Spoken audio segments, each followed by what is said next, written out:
Assalamualaikum warahmatullahi wabarakatuh. Izinkan saya Marli Eka Lestari untuk menyampaikan hasil kolaborasi dari kelompok A2 tentang modul 1.1 konteks sosiokultural mengenai tema Sabilulungan.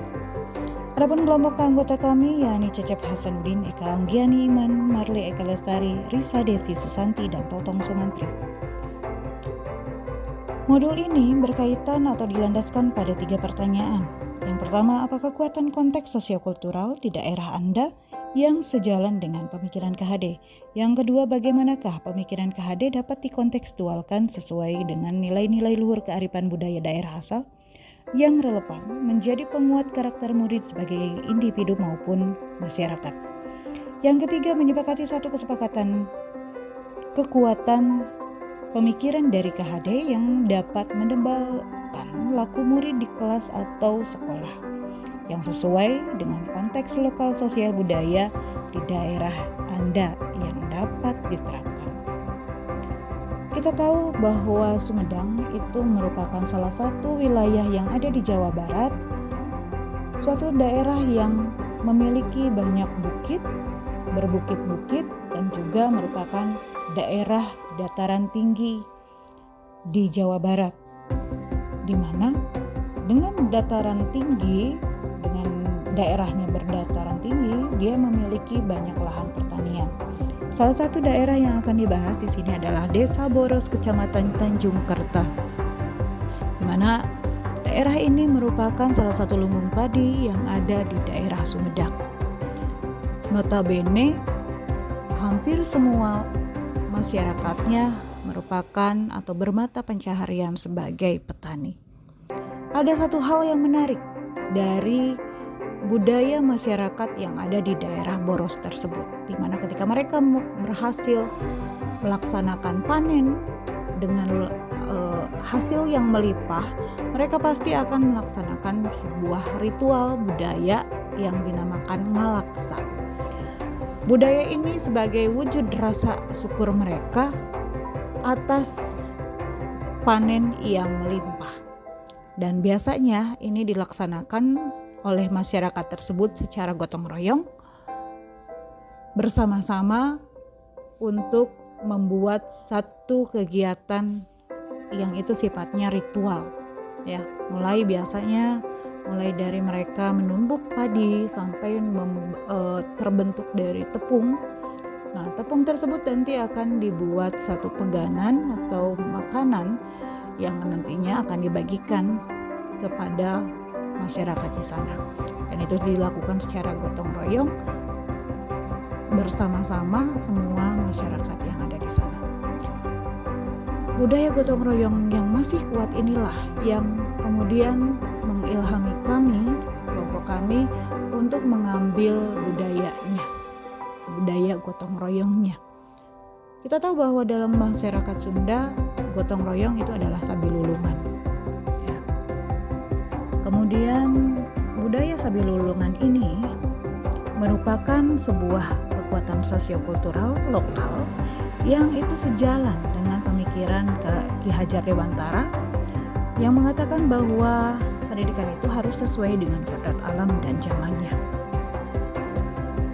Pendidikan menurut Ki Hajar Dewantara, kita tahu bahwa itu adalah suatu alat untuk menuntun anak-anak untuk dapat hidup dan tumbuh sesuai dengan kodratnya sendiri. Ini berarti bahwa pendidik itu tugasnya adalah untuk merawat dan menuntun tumbuhnya peserta didik sebagai manusia yang sesuai dengan kodratnya. Nah, kodratnya itu ada beberapa, ya. Kodrat dari dalam dirinya itu terdiri dari 3. Ada teori rasa di mana bahwa manusia itu lahir ibarat kertas yang kosong, yang nanti melalui pendidikan itu akan ditulisi. Bagaimana hasilnya, bagaimana yang diharapkan, itu akan di sana, ya. Kemudian yang kedua ada aliran negatif. Nah, aliran ini berbeda dengan yang tadi, bahwa bahwa manusia lahir itu dia sudah ada tulisan, dia sudah ada kemampuan istilahnya, ya. Nah, tulisan tersebut atau kemampuan tersebut itu tidak bisa diganggu gugat, tidak bisa dirubah. Itu kalau alirannya negatif. Berbeda lagi dengan aliran konvergen atau teori konvergen, ya. Menurut teori ini bahwa manusia memang ketika lahir dia sudah memiliki atau ada tulisan, tapi samar.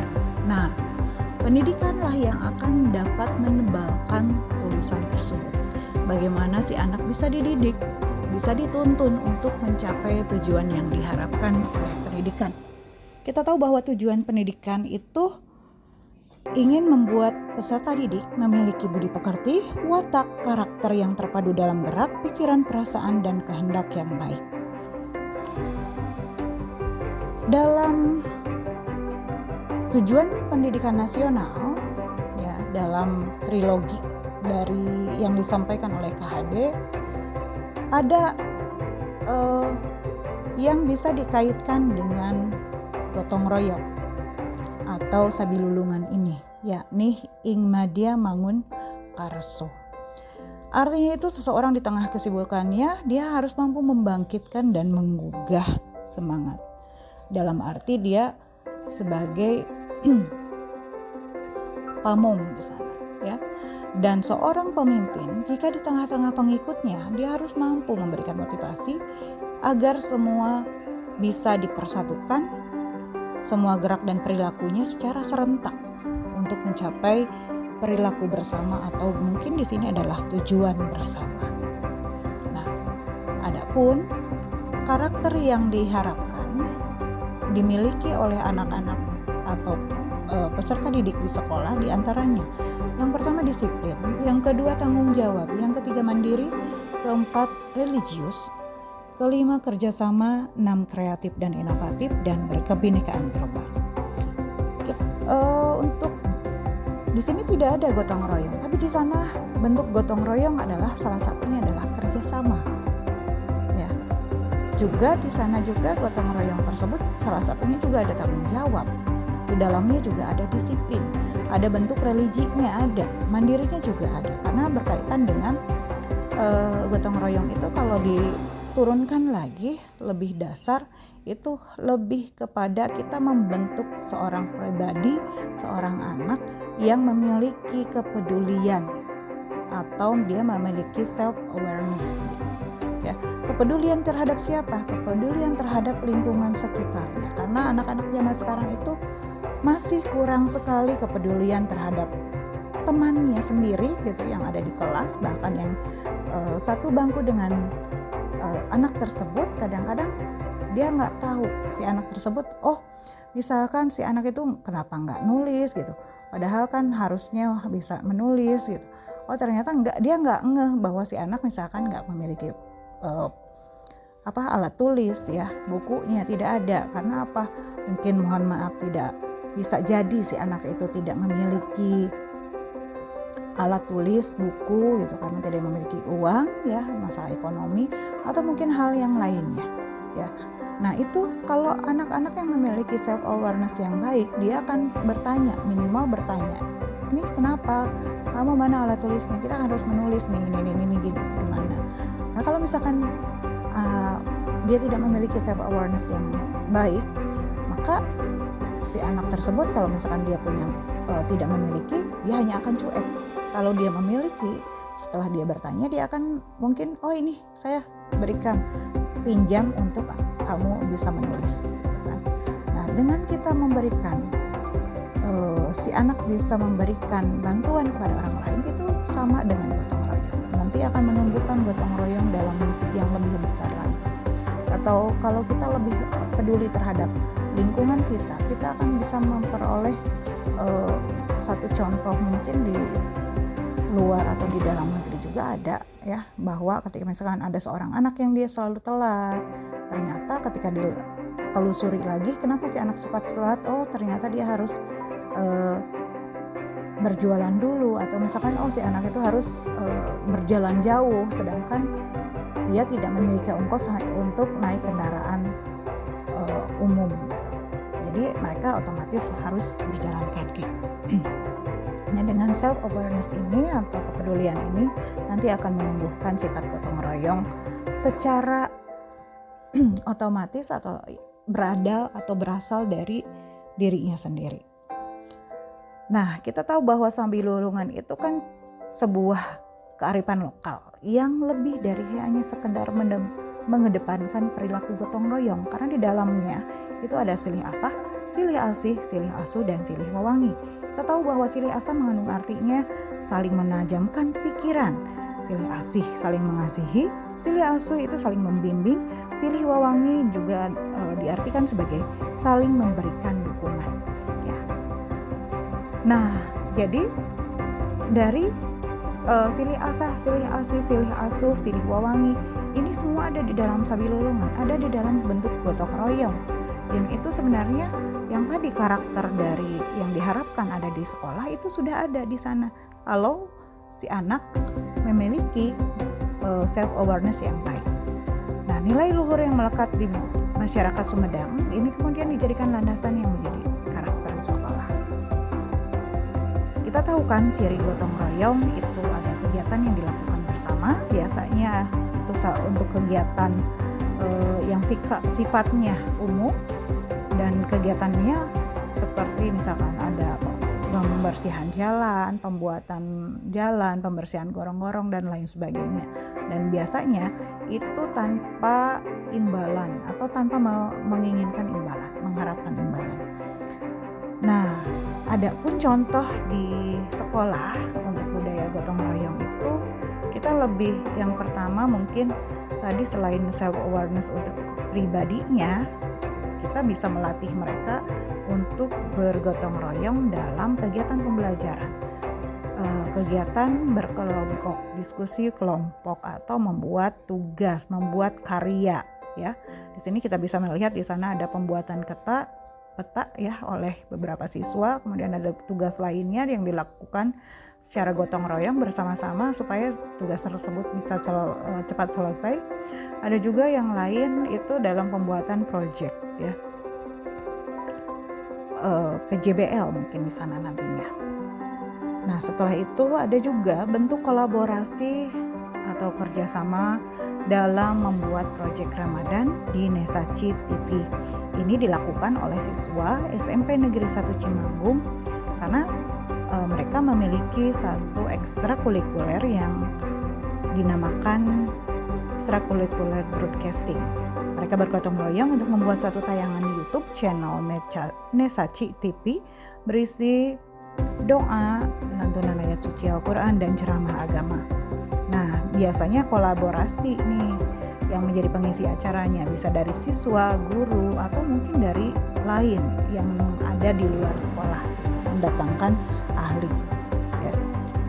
Nah, contoh juga gotong royong di sekolah lainnya, ini berkaitan dengan kemasyarakatannya. Ya. Mereka bisa membantu masyarakat sekitar dengan memberikan berbagi makanan, berbagi sembako, atau juga dengan membantu korban bencana alam. Yang ini dicontohkan pada waktu tahun 2022 kalau tidak salah, itu terjadi korban bencana alam di daerah Cianjur ya.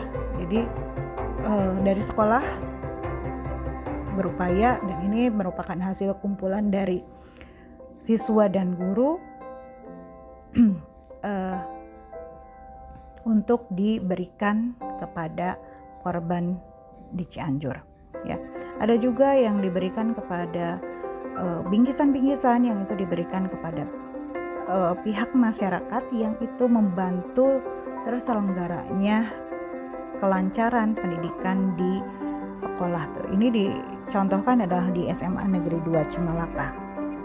Kemudian di dalam kolaborasi juga ya, kolaborasi di sekolah ada program-program biasanya baik itu di sekolah SMP, SD maupun di SMA ya. Di sana dilihat ada Jumat bersih, Jumat berbagi, dan juga Friday Market. sebagai bentuk solidaritas dan juga berbagi untuk dengan yang lain. Nah, dalam kegiatan pembelajaran ada model Project Based Learning (PJBL) ya. Nah, PJBL di sini ini dilakukan di SMP Terpadu Tursina, Tanjung Medar, Sumedang, yang bisa menghasilkan yakni membuat keripik khas hasil pertanian atau perkebunan dari sekitar ya, dari alam sekitarnya. Dan itu dimaksudkan sebagai nanti hasilnya dijadikan atau bisa dijualkan. Selain itu juga di SMA Negeri 2 Cimalaka ada kegiatan P5 dengan pembuatan briket arang dari daun pelisium, karena di sana banyak sekali di daerahnya atau di sekolahnya banyak daun pelisium yang berguguran. Nah, itu di sampah organik tersebut dijadikan sebagai bahan pembuatan briket arang ya. Nah, nanti ini berguna, jadi memang anak-anak bekerja sama untuk membuat briketnya, dipandu oleh guru-guru sampai menghasilkan arang. Semua hal itu tentu memiliki tantangan dalam pelaksanaannya. Yang pertama, biasanya rasa kurang empati dari peserta didik, self awareness yang kurang, kemudian kolaborasi antara orang tua dan sekolah masih kurang kuat ya di sana. Nah, problem solution atau solusinya itu yang pertama, meningkatkan rasa kepedulian atau self awareness, dan itu dilakukan oleh guru kalau di sekolah. Kalau di rumah kita bekerja sama dengan orang tua ya, untuk selalu mengingatkan, selalu memperhatikan anak-anak supaya bisa memiliki self awareness yang baik. Kemudian memberikan suri teladan baik dari orang tua maupun dari guru, karena tidak cukup hanya dari guru saja suri teladan itu, karena peserta didik atau siswa itu tidak akan hanya di sekolah, dia juga akan pulang. Kebanyakan nanti juga di rumah ada ya. Jadi antara orang tua dan guru itu harus saling bekerja sama ya. Harus ada keterkaitan, harus berkolaborasi supaya tujuan-tujuan pendidikan untuk memperoleh budi pekerti yang baik itu terlaksana. Nah, kesimpulannya, pendidikan itu memberikan kesempatan seluas-luasnya pada manusia yang utuh, jiwa dan raga, lahir dan batin. Ya. Nah, kita tahu bahwa dari 4 unsur kemanusiaan, yaitu olah pikir, olah hati, olah rasa, dan olahraga. Nah, di sini kita tahu bahwa gotong royong termasuk ke dalam olah hati.